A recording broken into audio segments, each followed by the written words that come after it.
It's not tinfoil hat time, folks, it's time for a reality check. Remember that time you liked a friend's conspiracy theory meme ironically? Or posted about your pizza topping preferences? Turns out someone was paying attention. And I don't mean your Aunt Carol who comments, "interesting," on everything you post. No, I'm talking about something bigger, scarier. The kind of thing that makes you want to throw your phone in the ocean and move off the grid.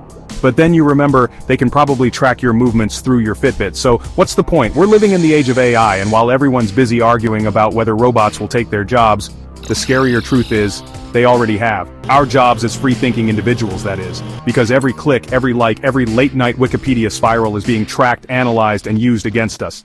This isn't some dystopian sci-fi movie, people, this is our reality. And unless we start paying attention, we're all gonna be extras in a future where our choices aren't our own.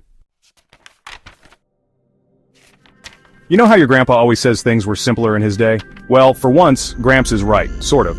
See, the whole using computers to manipulate people thing isn't exactly new. Remember the Cold War? Yeah, that was basically a giant chess match with nukes, and both sides were pouring resources into building the smartest computer systems to predict their enemy's next move. Fast forward a few decades, and the game's changed. Instead of nukes, we've got news feeds. Instead of spies, we've got algorithms, and instead of two superpowers duking it out, it's still kind of two superpowers, but one of them is Facebook. Don't get me wrong, the internet's great for cat videos and finding out what your high school bully looks like now. But it's also a goldmine of information about you, your hopes, your fears, even your weird obsession with miniature dachshund puppies. And that information is incredibly valuable, especially to anyone trying to sell you something, or someone. Alright, let's talk real-world examples. First up, China's social credit system.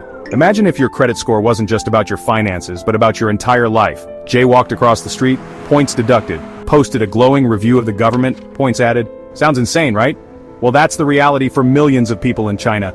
And it's all powered by AI that tracks, analyzes, and judges their every move. Next up, closer to home, remember Cambridge Analytica? No, they weren't a band from the 80s, though their impact on society was just as jarring. They used AI and a whole lot of Facebook data to target voters with personalized political ads, essentially weaponizing our own information against us. And it worked. Elections were swayed, opinions were manipulated, and democracy took a serious hit. These are just two examples, folks, the tip of the iceberg. AI is being used to predict everything from what you'll buy next to who you'll vote for, and the scary part is, most of the time, we don't even realize it's happening. So, what can we do about it? Well, the first step is awareness. Start paying attention to how your data is being used. Read the terms and conditions. I know, boring but important. Be mindful of what you share online. And for the love of all that is holy, use a strong password. Next, get involved. Support organizations fighting for digital privacy and ethical AI development. Contact your elected officials and tell them this stuff matters to you. Because if we don't demand better, we're going to get exactly what we deserve. A future where our choices are made for us, not by us. It's time to wake up, people. The future is being written in code, and we need to make sure it's a future we all want to live in, because if we don't fight for our digital freedom, we might just wake up one day to find we've already lost it.